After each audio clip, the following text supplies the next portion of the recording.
Up next, we have Darin Quan, who will be reading some short stories for us, or a short story for us. Darin Quan is a Brooklyn-based writer, filmmaker, and musician. When he isn't busy working as a freelance cameraman, he keeps himself occupied with numerous personal projects, both alone and in collaboration with other artists. Central to his work is improvisation, experience, and the sense of play. Please, everyone, welcome Darin Quan.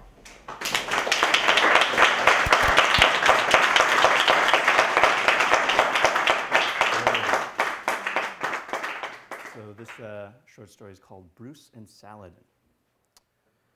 There was a kid, Saladin was his name, 15 years old. Seated across from him at the kitchen table was Bruce, who was his mom's boyfriend. Both kid and man were looking at each other. It being a Monday, Saladin and Bruce had the house to themselves. Every Monday, Saladin's mom was out at improv class. On this night, Saladin had finished his chocolate milk, and rather than getting up to wash his mug in the sink, he had taken this empty moment to steal a glance at Bruce's handlebar mustache. The mustache was large, sitting atop his upper lip like a wool scarf that had been digested and regurgitated on his face, with bits of black stubble dotting his cheeks and chin. So uniquely imposing was the mustache that Saladin couldn't help trying all the time to look at it. But these looks had to be brief, like the blink of an eye. Otherwise, Bruce might get the idea that Saladin was curious and actually wanted to talk, which was not the case. In fact, in every way, Saladin wanted nothing to do with his mom's boyfriend. This was because Bruce was strange. He had a generous belly which reached over his tight blue jeans, into which he would tuck an endless number of white t-shirts, clinched down with a large brown belt. Atop his feral mop of black hair, Bruce always perched his red Oakley sunglasses, onto which he attached a pair of neon green laces that wrapped around the back of his neck. Bruce also sat with his legs spread wide open, creating an expanse of blue denim between his legs that demanded attention like a giant billboard. There was so much to stare at, to gawk at, to be consumed by, that looking at Bruce was irresistible to Saladin. But at this moment, Bruce was looking at Saladin too. He had also tried to steal a glance, purely out of curiosity.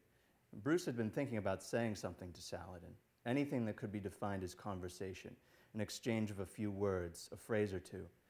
This would have been more than the silence which typically passed between them on these Monday nights. But inspiration didn't strike, and Bruce was left feeling lost, unable to burden himself of his promise to the boy's mother, that tonight Saladin and Bruce should do something together. The boy's mother was all too aware that the two would sit in silence when she wasn't around. "I will not continue to be a buffer between my boyfriend and my 15-year-old son," she had told Bruce the night before. "Either you two find some way to talk to each other or life is going to get difficult for everybody.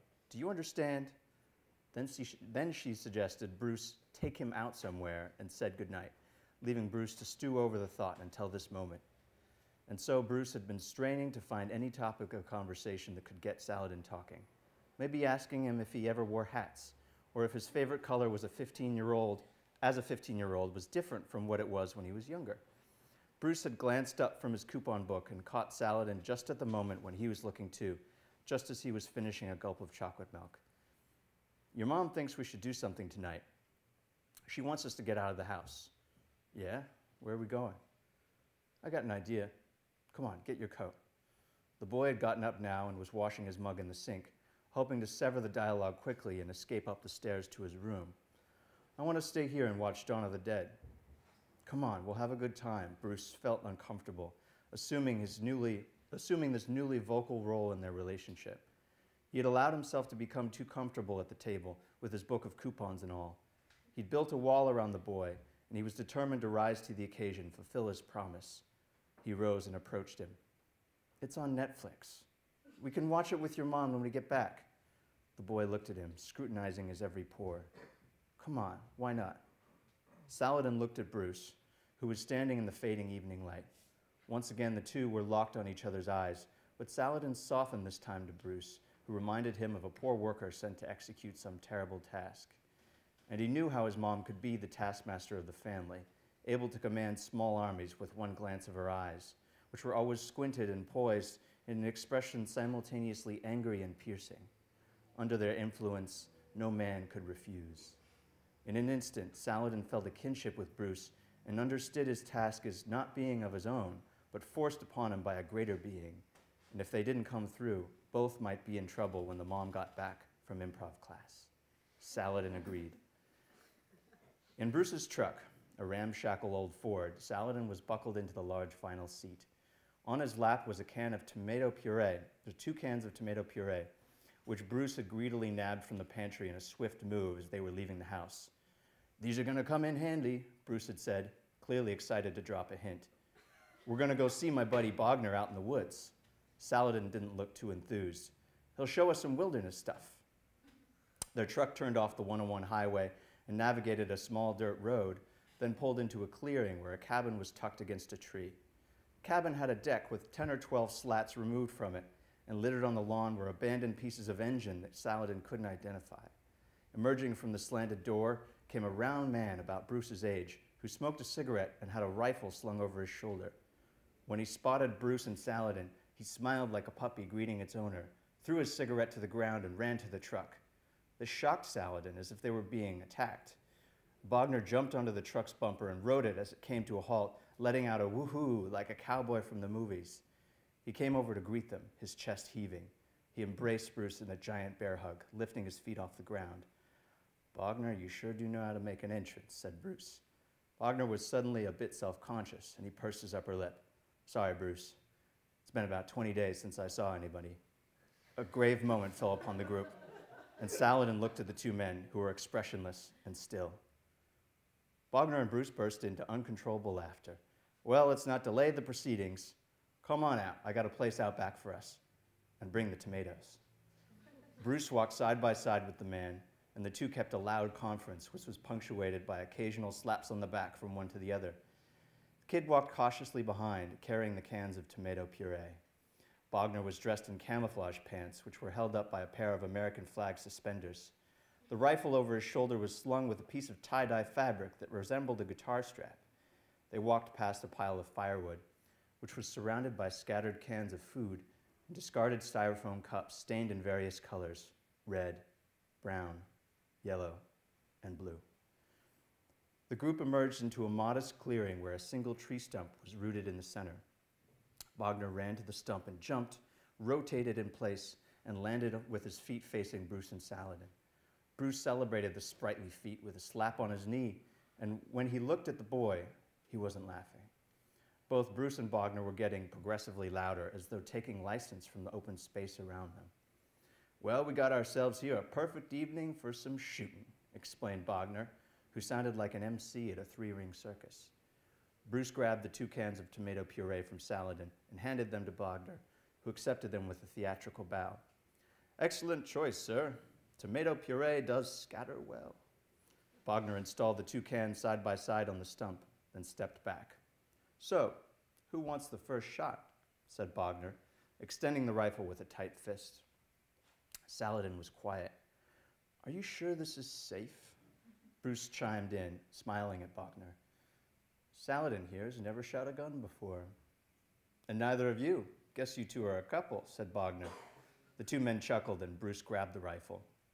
"All right," exclaimed Bogner, who clapped his hands together in celebration. Bruce raised the rifle to his shoulder and took a shot. The air whished past Saladin's face, and he felt the hot flash of the muzzle on his cheeks. The bullet cracked high and sharp in the air, and Saladin took a step back. The can burst in a cloud of red mist, opaque at the center, which shot up and out at all sides. When it subsided, the red puree blended into the ground and was gone, save for a few chunks left on the stump. Bogner yelled out another one of his woohoos, and the 2 men high-fived each other, letting out a series of grunts. "Hot damn, that's loud," cried Bruce triumphantly. "Can't believe you made the first shot. You got some beginner's luck, boy," said Bogner. Bruce was modest. "I may have done some research on YouTube before I came over." This made Bogner even more excited, and he took the rifle and was about to try a shot when Bruce stopped him. "Can Saladin try the next one?" Bogner looked deflated for a moment, then smiled brightly and handed the rifle to the boy. Of course. "I don't know if I want to shoot today," said Saladin. "Sure you do," said Bogner warmly. "Hell, your dad here can do it." Bogner realized his gaffe and retreated a bit. Saladin looked at Bruce, who either didn't hear it or didn't care. It's easy, man. Bruce had never called him man before. Just set your legs up in a triangle like this. Bruce demonstrated, using his hands as a mock rifle. You take aim with the barrel and knock one off. Saladin gingerly put the rifle up to his shoulder. You're a natural, said Bruce. The boy fought the urge to smile. Bruce was being calm now, and the boy felt invited by him, somehow all right with his rifle because of Bruce's careful guidance. Bogner was becoming more eager, and his cheeks had flushed to a deep rouge. Hell yeah, said Bogner. Just squeeze the trigger and have at it. Saladin took sight of the second can of tomatoes. He felt the trigger under his finger and scrubbed it lightly with the surface of his skin, placing careful pressure on the warm metal. He pulled the trigger. The rifle kicked back against his shoulder, and he looked wide-eyed at the can of tomatoes, which sat unharmed on the stump. Bruce patted him on the back. Not bad. Good technique, huh? Said Bruce, referring to Saladin with his thumb. Bogner quickly nodded and smiled. Surprisingly, Saladin felt energized, awake now to their encouragement. I want to try again, he said. Ooh, boy, that's confidence, said Bogner mockingly, his arms crossed. I like it. Bruce was cautious, suddenly engaged with Saladin, and no longer sharing Bogner's nervous energy. If you want to take another shot, go ahead. Saladin raised the rifle to his shoulder and fired. The can exploded in the familiar mist from before, but this time Bogner squealed in pain, and both Saladin and Bruce looked to see him buckled over, holding his forehead inside his two cupped hands. They ran inside, and Saladin brought over a roll of paper towels, quickly unwrapping a sheet and offered it to Bogner, who was seated on a large brown lounge chair. Bogner kept his hands tightly sealed on his forehead, as if his head might fall off if he released them. Bruce had his hands on Bogner's wrists and was trying to pry them apart. Come on, boy, let it go. We gotta look. I think it was shrapnel, said Bogner through gritted teeth. I think there's a hole, a giant hole in my head. We can't know that unless you let me see. And with that, Bruce managed to pry open the side of one of Bogner's hands. He peered into the shadows, urging Bogner's head up towards the fluorescent overhead lights. It's a scratch, you bastard. A damned scratch. Bogner was frozen suddenly, and his moans subsided. He looked from Bruce to Saladin and back to Bruce, then let his hands down slowly. Saladin saw a slice across Bogner's forehead, an inch across, that resembled a bad scratch from a cat. Bogner became still. Well, that's good then, he mumbled. An hour later, after they had reassured Bogner that there was no shrapnel embedded in his forehead, the two were on the road back home. After an extended silence when both man and boy were consumed by the implications of their visit, Bruce at last broached the subject. Bogner's a fun guy, huh? He said with a laugh. Saladin was serious, and Bruce backed down. The way I see it, you got to do something pretty cool. You made that shot, boy. You made that shot pretty good. Yeah, said Saladin, gazing out the window. Bruce watched the headlights of the oncoming cars, getting brighter and then flicking by. It was 9:45, and Saladin's mom would be home from improv class by 10. I'm sorry, Saladin. The boy looked at Bruce, then back to the window, where the woods broke for a moment and revealed the ocean painted in deep blue. Let's do something else next time, Bruce smiled. Thank you.